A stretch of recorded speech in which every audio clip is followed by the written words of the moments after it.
Waalaikumsalam warahmatullahi wabarakatuh. Bismillahirrahmanirrahim. Alhamdulillahirabbil alamin.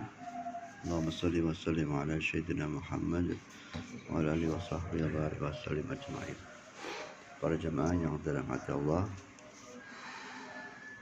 kemarin ayat 39 sampai 41 yang bercerita tentang Nabi Zakaria.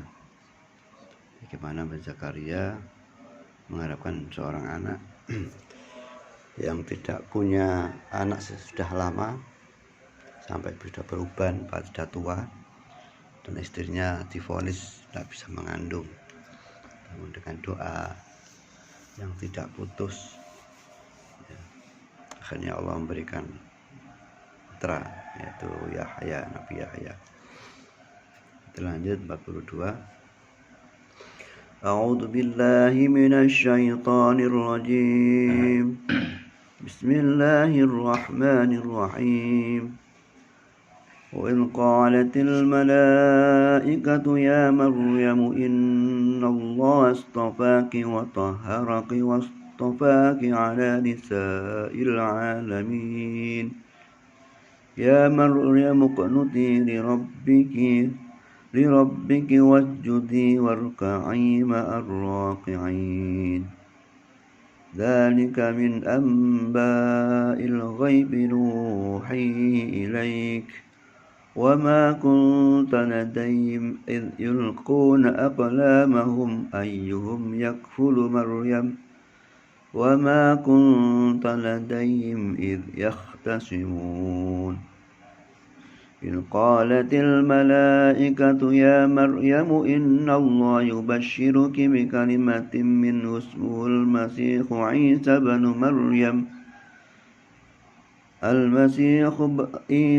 مريم وجيها في الدنيا والآخرة ومن المقربين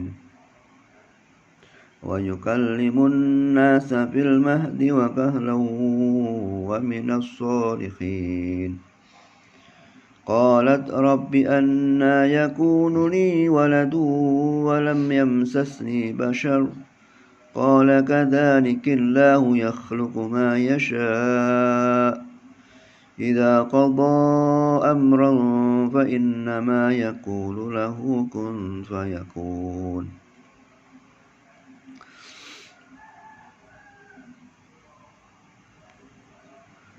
Dan ingatlah ketika malaikat Jibril berkata, "Hai Maryam, sungguhnya Allah telah memilih kamu, mensucikan kamu, dan memberikan kamu atas segala wanita di dunia." Ya Allah melalui malaikat Jibril berkata pada Maryam, "Ya Allah telah memilih kamu, mensucikan kamu, dan melebihkan kamu." Ya. Jadi walaupun seandainya ada wanita yang jadi nabi rasul, tentunya Maryam ya, yang menjadi rasul, nabi atau rasul, karena dia didatangi malaikat Jibril. Ya, tapi ini bukan ya. Dan hai Maryam, taatlah kepada Tuhanmu, sujud, rukuklah bersama orang-orang yang rukuk. Jadi diperintah pada Maryam untuk sujud pada Allah, ruku bersama orang ruku ya. Artinya apa? Artinya sholat, dan sholat berjamaah juga ya. Jadi untuk menguatkan pribadi seorang itu dengan sholat. Jadi untuk menguatkan karakter seorang itu dengan sholat. Lebih-lebih sholat berjamaah ya, latihan disiplin ya, latihan. Jadi termasuk perintah Allah pada Maryam untuk menguatkan dirinya ya, itu dengan sholat, berbanyak sholat ya. Yang demikian itu ada bagian dari berita-berita gaib yang kami wahyukan kepadamu Muhammad, padahal kamu tidak hadir bersama mereka ketika mereka melemparkan anak panah atau kolam di alat tulis untuk mengundi siapa di antara mereka yang berhak memelihara Maryam, meramut Maryam, dan kamu tidak hadir di sisi mereka ketika mereka bersengketa. Jadi yang kita singgung kemarin, di saat menentukan siapa yang bagian ngomong, mengasuh Maryam ini, banyak yang berkeinginan, akhirnya diundi ya. Yang undinya pakai kolam yang dilempar air sing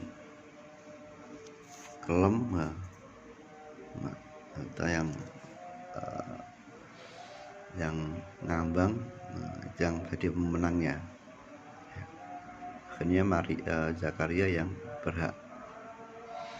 Dan ingatlah ketika malaikat berkata, "Hai Maryam, sesungguhnya Allah telah menggembirakan kamu dengan kelahiran seorang putra yang diciptakan dengan kalimatnya yang datang darinya, namanya Al-Masih Isa putra Maryam, seorang terkemuka di dunia dan di akhirat, untuk orang-orang yang didekatkan kepada Allah." Jadi ini ujian. Setelah diberikan kekuatan, diberikan perintah untuk sholat biar kuat karakternya, kuat mentalnya, Allah memberikan kabar gembira. Di ujian itu kabar gembira. Jadi menurut kita ini ujian, tapi Allah memberikan gambarnya kabar gembira. Bibasyuruki bi kalimatin min, dengan kalimat. Jadi di kabar gembira bahwa Siti Maryam yang tidak punya suami diberikan kabar gembira akan punya anak. Ya, Dewi ini kan musibah, tapi ini kan dengan ini Allah memberikan ujian. Dengan ujian Allah akan mengangkat Siti Maryam ke derajat lebih tinggi. Jadi nama anaknya kan nanti diberi nama Isa ibnu Maryam. Isa ibnu kan ibnu bapaknya, ini ibnu Maryam, anak Maryam. Isa ibnu Maryam. Yang anak itu wajihan fid dunya wal akhirah wa minal muqarrabin, yang akan jadi orang yang terkemuka di dunia hingga akhirat, termasuk orang yang muqarrabin, orang yang dekat pada Allah. Dan dia berbicara dengan manusia. Jadi mukjizatnya Nabi Isa, dia anak itu berbicara dengan manusia. Yukallimun nasa fil mahdi wa kahala. Ketika sudah dewasa, dia termasuk orang-orang yang soleh.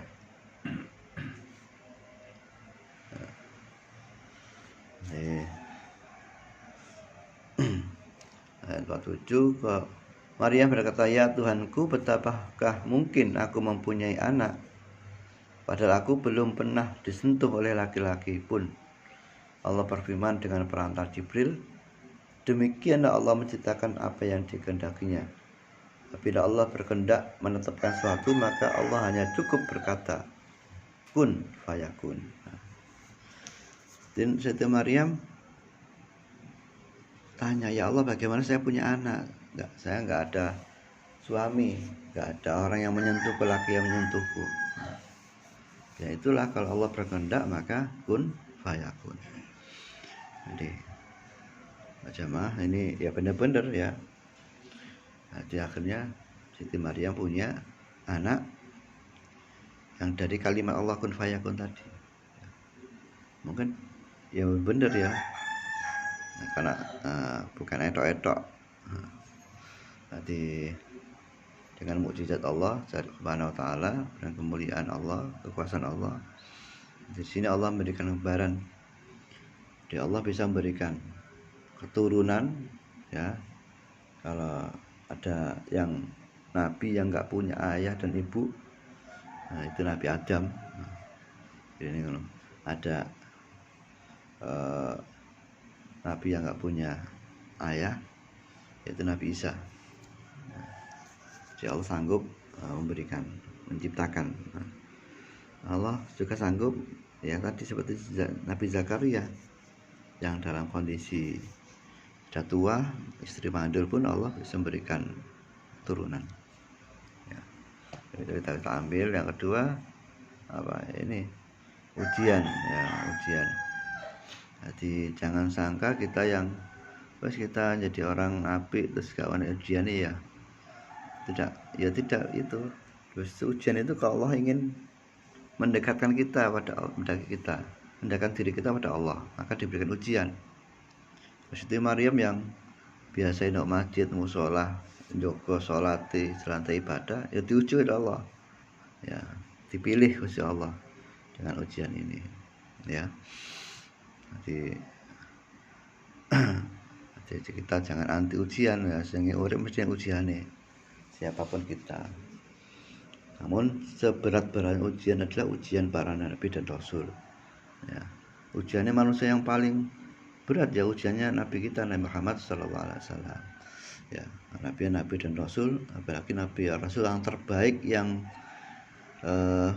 paling unggul, nomor 1 dunia ya. Tentunya ujiannya lebih banyak, lebih berat. Kalau kita dapat ujian, ya harus siap, karena ini juga dari Allah. Di seberapa ujian kita, tidak lebih berat ujiannya para nabi dan rasul. Ya. Jadi Allah sanggup menciptakan makhluknya kun fayakun. Nah, ternyata kalau di modern gini orang bisa dengan ilmu modern, mungkin ada bayi tabung atau bayi apa ya, semacam-macam, bahkan dari penelitian wedhus di cloning. Nah, di cloning ya sampai ya padha kayak bapak ibu ya. Di cloning dari sel jadi wedhusnya hasilnya padha ambek sing di cloning mau. Ya. Nah, ini menunjukkan satu ilmu Allah. Yang di Al-Qur'an yang tidak mungkin ternyata setelah dikaji ilmu pengetahuan sekarang memungkinkan itu semuanya dengan izin Allah Subhanahu wa taala. Semoga semakin tambah iman kita dan Allah berikan kita kesabaran. Allahumma shalli wa sallim ala sayyidina Muhammad wa ala ali Muhammad. Alhamdulillah rabbil alamin. Hamdan yafi ni'mahu kafi mazidah. Ya Rabbana lakal hamdu kama yanbaghi li jalali wajhika wa lana aswajina wa dhurriyyatina qurrata a'yun waj'alna lil muttaqina imama. Rabbana atina fid dunya hasanah wa fil akhirati hasanah wa qina adzabannar. Sallallahu ala sayyidina Muhammadin walhamdulillahi rabbil alamin.